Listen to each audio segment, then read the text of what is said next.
I'm the mother of 3 children. One of them is a child with a profound disability. He is affected by encephalopathy due to a metabolic, progressive, and fatal disease, a mitochondrial illness.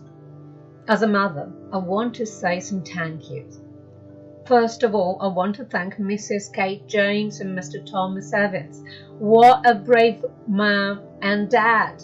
You're the mom and dad that everyone would like to have or fight for their son's life with all their strength. When you tried to legally discharge your son from the hospital, you, Tom, reminded me of St. Joseph when the angel came, appeared to him and said, "Get up, take the child and his mother and escape to Egypt. Stay there until I tell you, for Herod is going to search for the child to kill him." If I were your mother, and age-wise I could be, I would be so proud of you. I am so proud of you. Listening to you speaking, reading what you write is so inspirational. Finally, a woman and a man who speak with straight, clear, true, direct words, calling things with their proper names, without hypocrisy. It is so good to listen to you. I thought there is hope for humanity. Thank you. Thank you so much. You said so clear things. It is so clear, in fact, that if you decide the date and the place of someone else's death, you are murdering him. Someone says this is euthanasia, but it's not, because euthanasia is when someone, or if he cannot, his legal representative, asks you to kill him. When you kill someone who doesn't want to be killed, and Alfie's parents certainly don't have, well, Jesus is just a name. It's a homicide. It doesn't matter if one can go to a court and get a paper that allows him to do it and protects him from going to jail. It doesn't change the nature of this act. Someone says, "You don't know the clinical condition of the child." Well, I don't need to, because I know that killing someone is always wrong, and no excuses or exceptional case can be allowed unless we want to destroy our society. If we admit killing someone if he has a disability, as for Alfie, or if he's too ill, too young, too old, too black, too Jew, too Catholic, too whatever, you can go on forever. If you can kill someone because his life is not producing or his brain is not working properly, then what will happen to all our children, to people with disability, old people with dementia or Alzheimer, people with terminal cancer or other diseases, soldiers, firemen, policemen who served their countries and lost their health in order to protect us? Everyone would be in danger.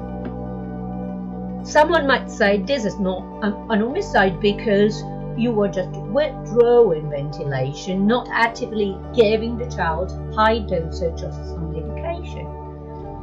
Well, that's wrong.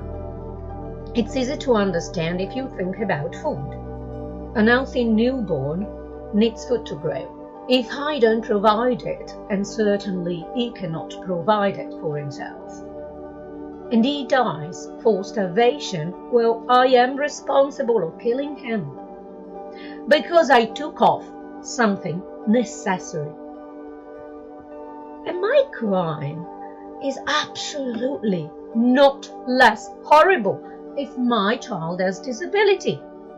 Actually, it's even worse, because it's so easy to perpetrate crimes against the most vulnerable of us. Ventilation is exactly the same thing. It is not a therapy because you can survive on a vent, but definitely Alfie will not get mended by his ventilator. And believe me, one can die when his time comes with a ventilator on, and half an hour after his last meal. Even admitting that ventilator is a therapy and it's not, you cannot say it is futile. Well, in fact, you want to turn it off for the opposite reason, because it's working. It's doing its job. It's keeping the child alive. Really, you admitted that you want to eliminate the child because you judge that his life is futile, that the child is futile, not his treatment. A human life never becomes futile. Humans never transform into plants or into animals that you can kill when it suits you because they're challenging to care for or they're too costly. I want to thank the doctors, the one who are doctors. You are the doctors. You save people. You fight with us against the enemies, against illness, accident, injuries, everything bad that can happen. You save lives. You are our heroes. What's going on in here? We don't expect you to give up.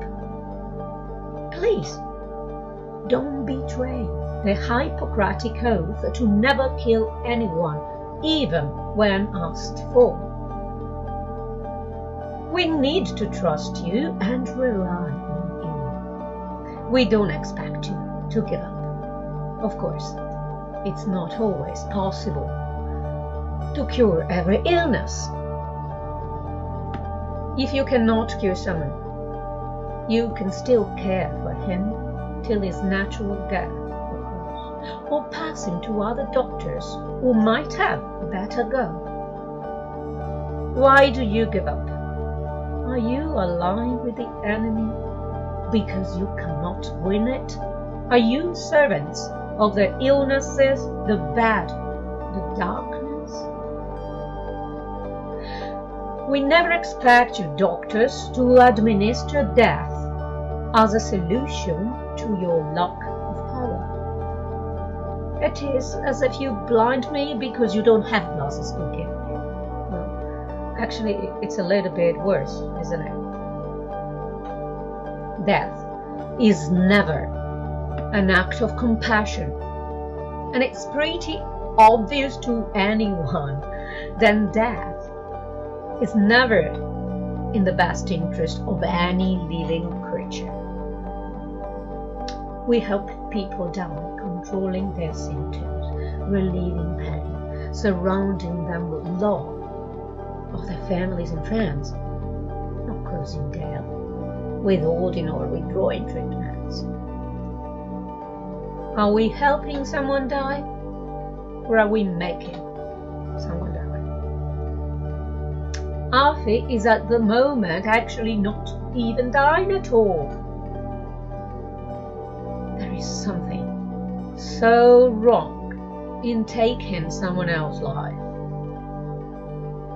These young parents entrusted you with their son's life, and you take it.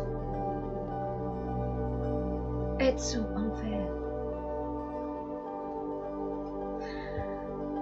Same thing for judges and magistrates.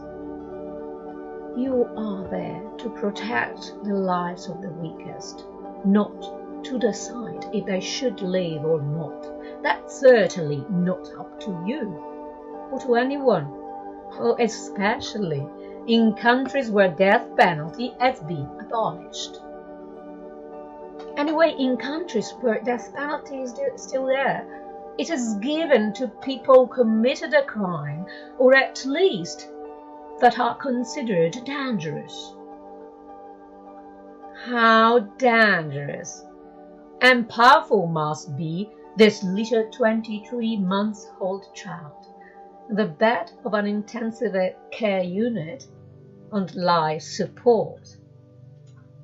He shakes your society from the bottom. He's certainly a very important terrorist, isn't he? That you surrounded the hospital with police and stopped the airplanes to fly, have police surveilling him, and what a zealous judge that wakes up in the middle of the night and produces straight away the document the hospital asked for to back them up. Otherwise, they could be sued for imprisoning people.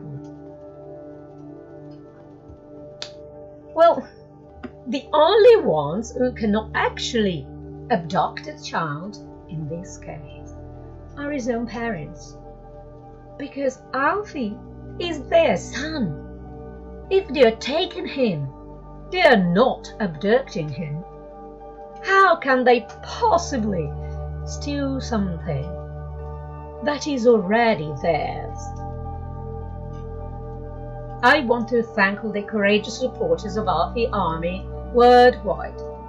You didn't keep silent. You stood up for good, you stood up for life, you stood up for family, you stood up for the weak and for what you believe in.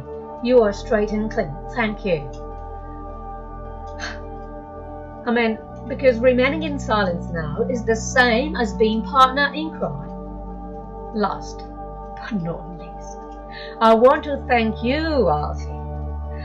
Such a gorgeous little young innocent, peaceful boy that forces us to rethink about what matters in life, what love and compassion needs, what being father and mother needs. You took the best out of your parents. You made them a father, and what a father, and a mother, and what a mother. You were making us people. You're making us humans. You show what love is.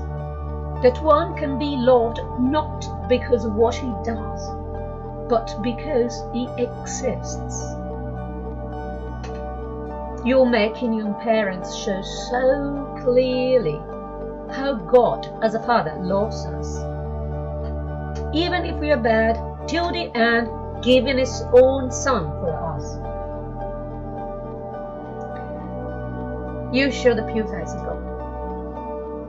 You certainly are a baby Jesus. It's like the name of the hospital your parents want to take you to. Bambino Jesus is baby Jesus.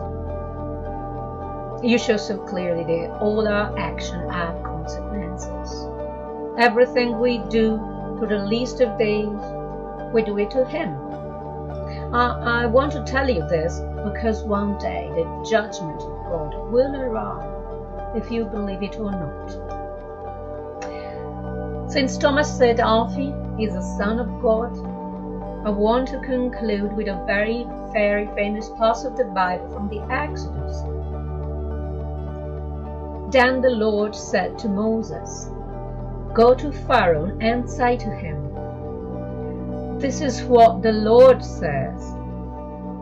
Let my people go